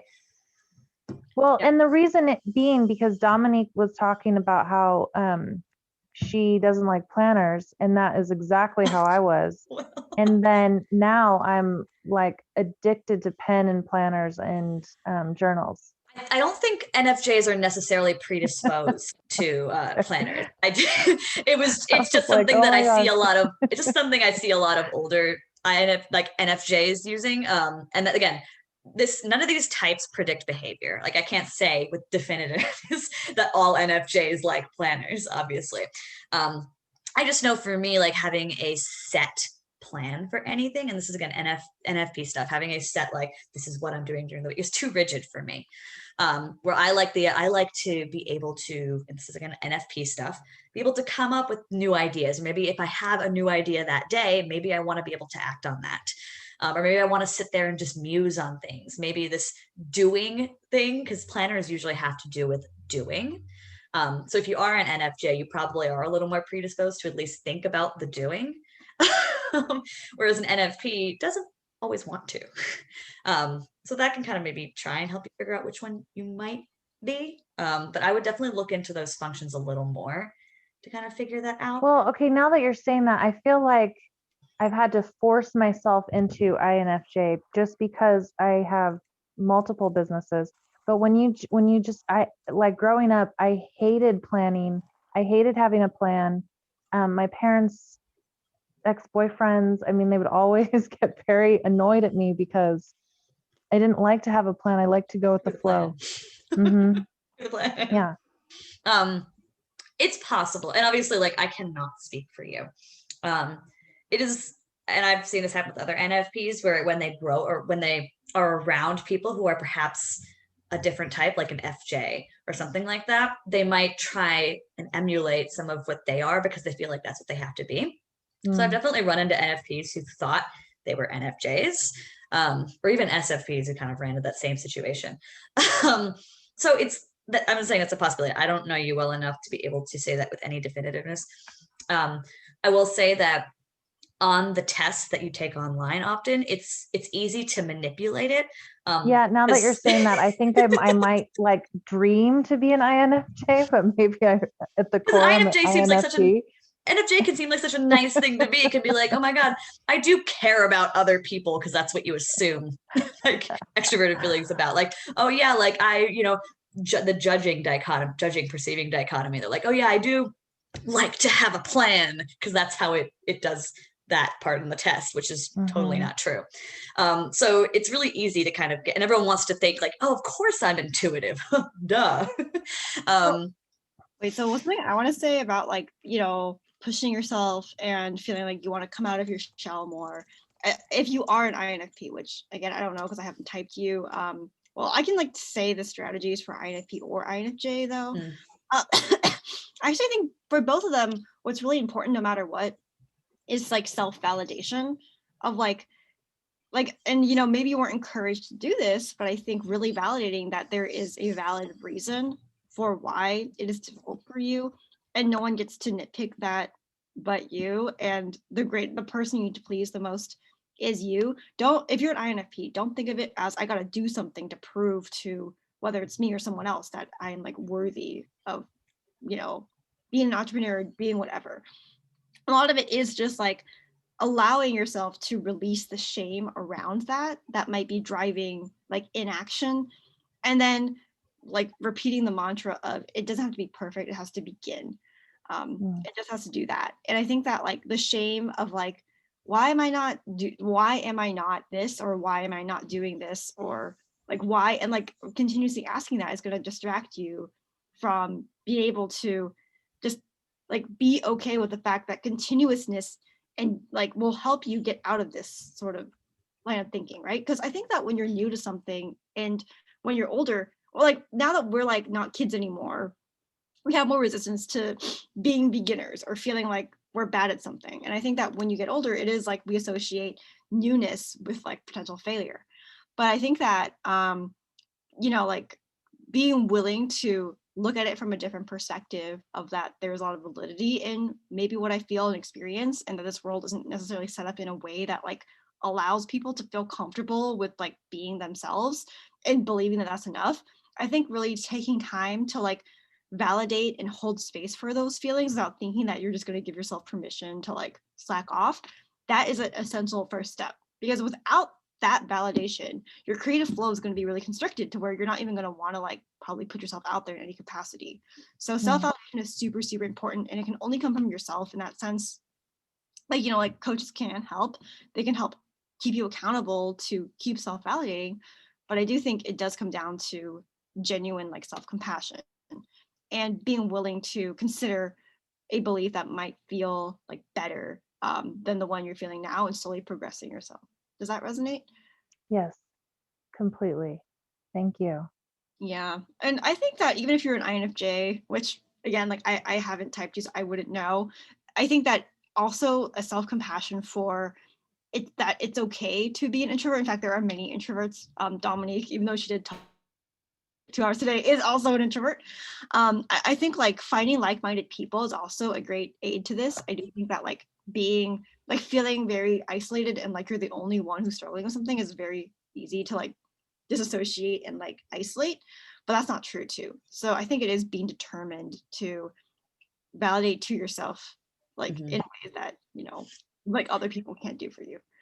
Yeah, and there was someone who put something in the chat, so I know Tiana, you raised your hand there. But I want to address Carissa's chat here. She said, I'm an ENTP and resonate with the visionary description. This gets me in trouble sometimes because I have a million ideas and I pursue them all because it's fun for me and I enjoy change. It can also get overwhelming and I can easily move into burnout if I'm not paying attention to myself. That's the lack of SI. The lower SI. How can I honor this visionary and action-oriented spirit and honor my mind, body, spirit so I can sustain my energy for all of these projects and collaborations? Crystal, I think this is definitely your wheelhouse here. Hi, Carissa. Yeah. Someone with low SI as well. I'm also I easily move into burnout. So I think like it sounds really cheesy, but like for us ENPs, I think having a routine of relaxation and re-energization for our bodies is super important, because the wellspring of being able to pursue the millions of ideas is here, this vessel right here. Like your ability to like literally archive and understand so many different details of like basically the way any SI works is like you can like you can read one article like one time in your life, take all the information, and then like it's like foundationally understand it and apply it to like something else all the time. But you're using your body and your memory all the time to do that. And so burnout is like not paying attention to how you're physically responding to things. And so I think that this is really difficult for me, so I'm like laughing as I'm saying it because I'm still trying to figure this out myself. But I think like finding a way to make paying attention to your body also feel just as inspiring and spiritual as taking part in all these ideas is super important. Like it's finding magic in the mundane. I'm like being so, I'm always like, oh, like I'm a spiritual consultant, I'm so cheesy. But yeah, like it is finding magic in the mundane. It's finding a way to enjoy like meditation and like enjoy like sitting down and like breathing in deeply and then letting your brain go, woo, like, you know. And I think that really like slowing down even for seconds during the day and like just checking in and like even smiling at your body. I know it sounds kind of like abstract and woo, but I think that this is a way to, if you just set the intention to pay attention to your body, you'll actually find that some of the projects and collaborations don't always feel like a fuck yes. They feel like a yes, that makes sense for me to do. That would be good. It'd be so good in theory. But when you like always are holding space for your body, you'll actually find that yeah, that'd be nice in theory, but it's not actually really for me because it doesn't actually resonate deeply with what lights me on fire. Because you probably can prioritize what lights you on fire, but then make yourself like able to like start a flame with like anything because you're like a like you're a lighter, so to speak. But I think that it is like paying attention to and reflecting deeply on the foundations of why the top things that have given you the most energy give you energy. And I think that paying attention to how that's stored physically will help you discern. And so you can say no to some of the things without feeling like this FOMO of like, oh, but like I could be doing that. But I think that when you pay attention, you're gonna actually like stop craving it. It's like how like when some people like give up soda, they suddenly just don't want to drink soda anymore anyway. And I actually think that with the ideas of like chasing everything, if you can train yourself and discipline yourself and your body to like kind of see the fun, you know, like when people like sub out soda for water, they end up actually craving water more. It's like really weird. But I think that paying attention to your body whenever you have the urge to say yes and like making time to like have some fun with it. Even like dancing can be actually relaxing, right? Like it's like you don't have to just sit there and like do all this stuff to relax. There's like so many ways to just have a relationship with your body. And I think that when you do that, it'll be much easier to discern and get your mind on board also with justifying why you don't want to do certain things that might be beneficial or you might have said yes to even like a few months ago. So yeah. No, that's super helpful. You know, hi Crystal, you know me. So my mind takes over a lot more than my body sometimes. And then, but recently I've been very much called to spiritual practices and such. So that's very resonant that something is directing me towards to pay attention to my body and actually to lead my business with my intuition and body and versus my mind, because I know how to do the mind thing. Like that's very fast for me. Yeah. And it's funny. But now I'm being more intentional with the other piece. Yeah. So no, that's awesome. And then I think my other thought was where I maybe get still very stuck in like saying yes is like the amount of folks who just reach out for collaborations, conversations, blah, blah, blah. And I enjoy that. Like I'm like hyper extroverted, I think. And so, and especially in this world of Zoom, I'm like, I crave some kind of conversation and connection. I'm having trouble more with boundaries though. And even maybe discerning is like, all right, is this another person who just wants to pick my brain? Or is this actually a person who might have a cool collaboration that I'm interested in or wants to be one of my clients, right? Like, so that's maybe where I'm getting particularly like hung up sometimes that like the inbox is always like, I can have meetings like all week long with new people. Yeah, I feel that. Like I was reading this Harvard Business Review like article and I was like, old white guy, but I was like, he actually has some good points about like maintaining your energy, right? Because it is about like managing your energy, not your time, was like the thesis of that. I was like, sounds like I like, and I think it is like this idea of like, do I have a break? Like, and what do I have a break in the day? And when I take a break, what am I doing? Because I actually feel like it has to be separate than just eating lunch or something or whatever. I think it has to be like deep breath in before this meeting. What is the objective I'm trying to get out of it? Like, and I think like asking yourself, what is the objective I'm trying to get out of it? Which I know with FET is like, oh, how selfish. But like, I do think that like the objective is I want to help people. And this could be a way some days, like you can like kind of like feel out that you have more energy to like go with that. Like it doesn't have to be like a fuck yeah, it's going to benefit me. But like when you ask yourself that, you can like understand and start observing the patterns if your body is like groaning a bit like, oh god, okay, it's not gonna help, like, you know what I mean? And so I think like having that time to just sit there and like sort of try to tune into like what's going on or something. It's kind of like you are a grassy field, you are a lawn, and you're trying to look for the bugs or something beneath everything, because you know when you see grass, Just metaphors. I swear. oh, the grassy field, there's like no bugs here. You look down, you're like, oh my god, there's so many ants here. So I think it is like those are your feelings and your like sensations and discernment. Definitely find time to exercise it. And yeah, like just block out on your calendar in a disciplined Carissa way, like time to reflect on what I'm going to say yes and no to, right? Because when you say more no's, your yeses are more awesome. or this more expansive. You have more energy too. You don't go to bed like mildly hating yourself, even if the work I do is fulfilling, but I am not fulfilled because I'm about to like just like keel over. Yeah, and I always say you can't say yes if you are dead. Damn. Well, that took a turn. Just think of it that way. Instant reset. You gotta love Crystal's metaphors, I swear. Crystal. These are classic. Yeah, but again, you can't say yes if you are dead, but you're alive if you Can't repeat it. Tiana, did you have a question? Hi, Crystal, I love your brain. It was more of a comment about, I was going to say, commenting on what Kara was saying, like, girl, I was in the same boat as you. I was very like, yeah, I was super like, oh, perfectionist, like, you know, nothing's good enough. I can't do anything if it's not like 100% perfect, like up to my standards. And I have ridiculously high standards. So I just wanted to like say that working with Dami and Crystal, like being in their Myers-Briggs program was sort of, oh, sorry, I just put a chat. It like, I don't even know how to explain it. Like the mindset shift I got, it was funny. It all happened at once.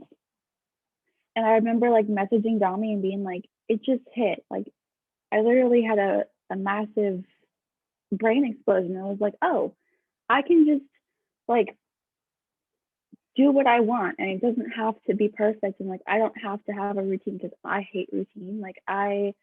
It's so funny. I used to use planners, and I think they worked really well for me in school. But once I graduated and was trying to use them for work, and I think that's because I realized like planners mean routine. Planners mean like you have to stick to what you already like pre-planned, and like I hate that. I hate having a preset schedule every day. I like to kind of just think of stuff on the go, and I've noticed that works really, really well for me. So like being in the Myers-Briggs program helped me see that that's part of my personality. I'm an INTJ, by the way. Yeah. So that, yeah. And I think that really helps with, you know, like that makes my life so much easier now. Like I bought a planner for this year and I've used it I used it for a week, like the first week of January. And then I was like, so it's just crazy. Like now I see that I don't have to have routines. I can have more like rituals, like they were saying. I can sort of just check in with myself and see what works for me and see what I need. And I can just kind of go with the flow. And my life is so much easier. And she was also able to help figure out that like her, because as an INTJ, she has really strong extroverted thinking, which is very, very helpful for things like organization and stuff like that, like coming up with systems essentially. And I remember you starting out, you didn't seem to realize that was a strength. You're just like, I thought everyone did that. I thought everyone could do that. She even like made this lead tracker at one point and showed it to us casually. And we were like, what? This is amazing. Why aren't you selling this? So this is going to be true for a lot of people. You might not realize there are strengths you have that are really our strengths and you can bring into your business. So thank you, Tiana. Appreciate it. Yeah. Does anyone else have any questions at all? Any thoughts, Analia? Anything about INFPs? Yeah, I was gonna say, I mean, I could talk for a while. I think it's funny with the whole planner thing. I literally just bought a planner. Always wanted. We have good intentions, right? Yeah, I mean, I have the intentions of like, I don't know if you can see it that well. I have like a whiteboard calendar right back there that I like sit down at the start of every month and like plan out my whole thing. I'm like, okay, birthdays are on these days, and I have like events that I have planned out ahead of time on these days, and etc. And then it just, I like see it in the morning. I'm like, oh yeah, that person's birthday is today. I need to message them, and like I come back down for dinner. I'm like, oh fuck, wait, I totally forgot. And then the next day, what happened? I'm like, oh wait, so but I have good intentions. What I find usually happens is we get into these modes of the SITE where we're just like, we're going to get everything ready and prepped and create these great systems. And oh my God, everything's fantastic. And then a few days later, we get burnt out and don't do the thing. And the next thing we know, all of it's fallen to shit. So I also had a whiteboard, like one of those weekly ones, and like where I have my desk set up. And before I knew it, I mean, yeah, I would like end up being 3 weeks behind, and I'd look at it and I'd be like, that's outdated as hell. Like, I can't, like, that's not helping me at all. But like my intention with getting a written planner is, like you were saying, like it's better to just write down like the to-do list on a daily kind of Yeah, basis. that's what I do. Yeah, and I'm like, instead of having like a bunch of random like pages in a notebook, like of just to do today, and then like end up putting it off for a few days, I'm like, I can sit down and like look at the day itself and be like, okay, well, today, like I have to have this blog written, and then I have like a meeting with this person, or like that kind of thing. That way I'm like, I'm not having to like plan like 3 weeks ahead or something. I'm like looking at it and like, okay, today's date is the 14th. I'm like, okay. Write that Yeah. down.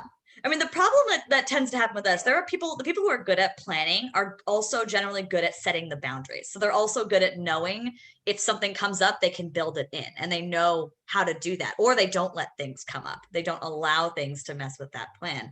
Whereas we can make this plan ahead of time, and then other things will interrupt, and then you'll get to the day and you'll be like, oh shit, now I have 5 calls.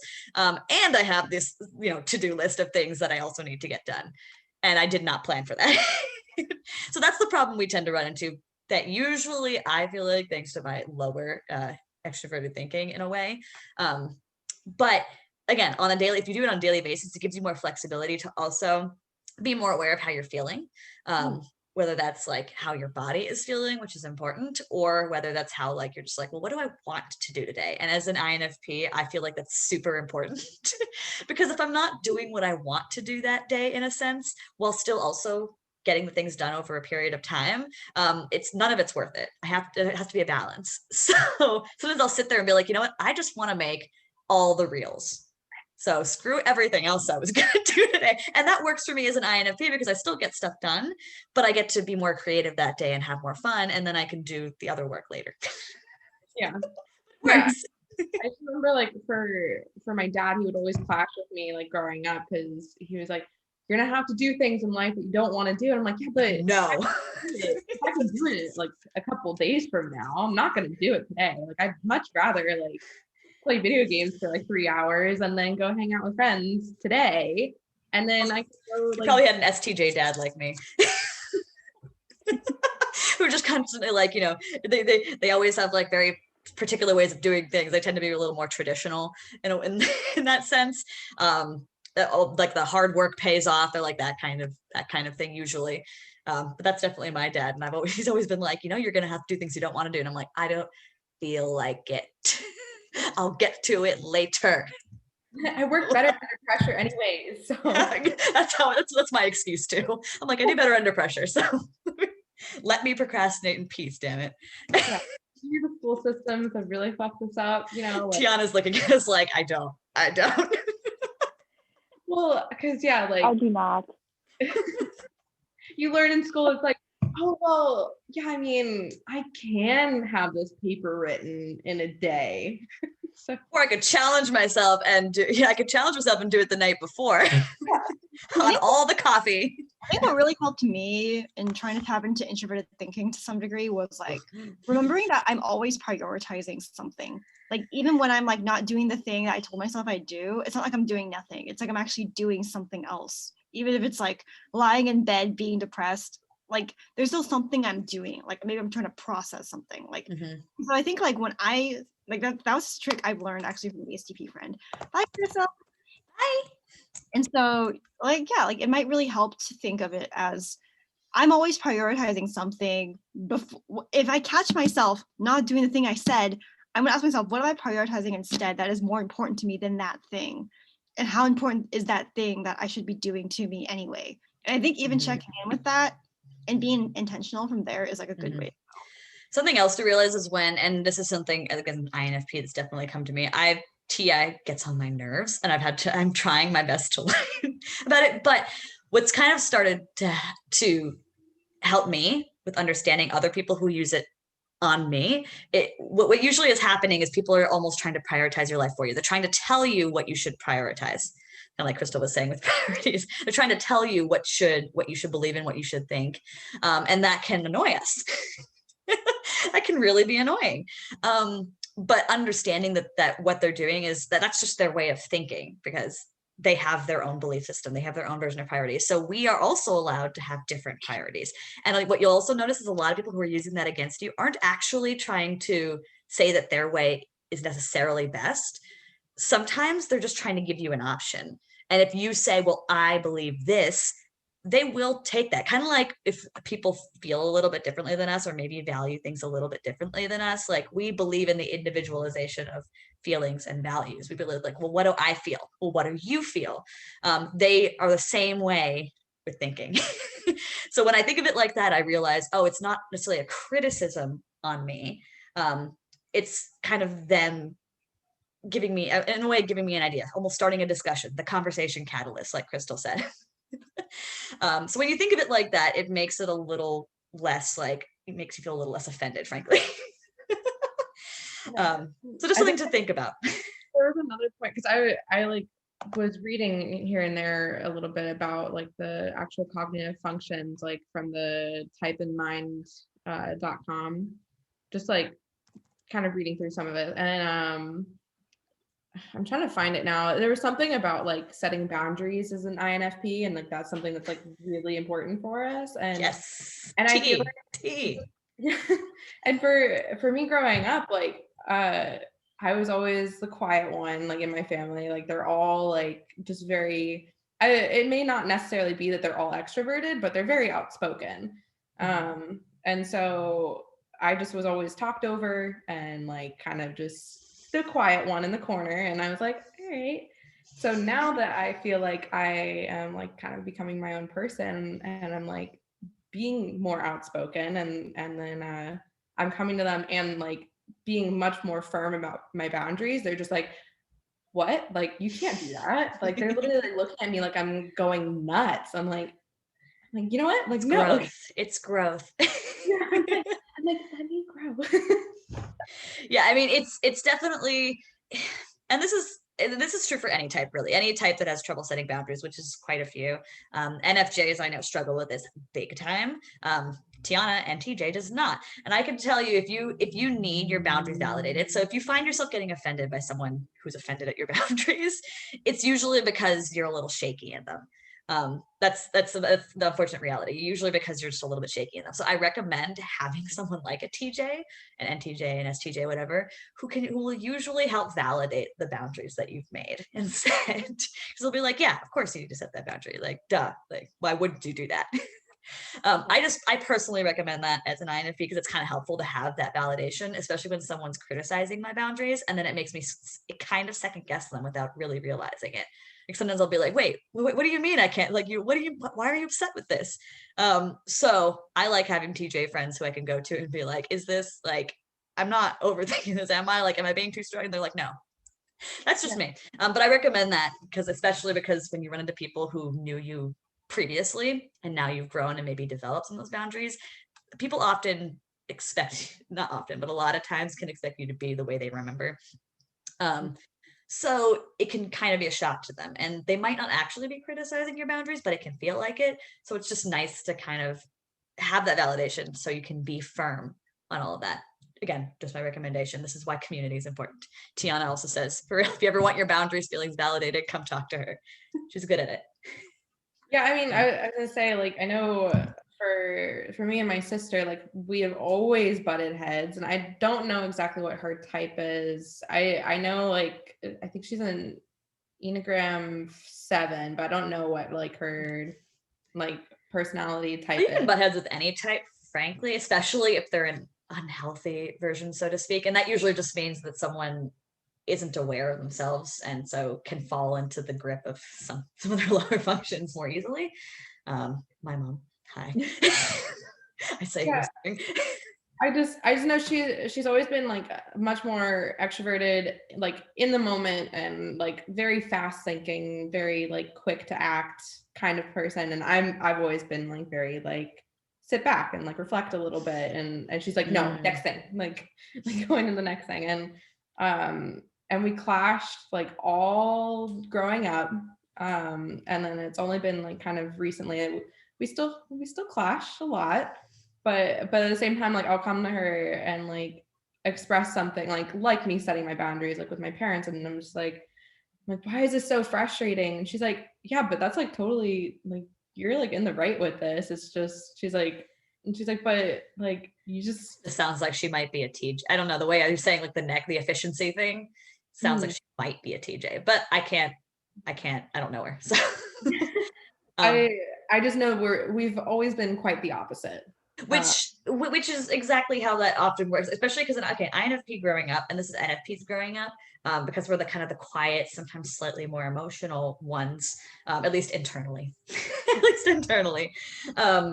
We sometimes haven't quite developed the ability to rationally think about certain things, or like to and because of that, we, especially as younger people, can kind of clash with that TE that we have inferior wise. So a TE can come across as cold sometimes, especially to an underdeveloped INFP who's like, wait, but why don't you understand how I'm feeling? And they're just like, suck it up, bucko.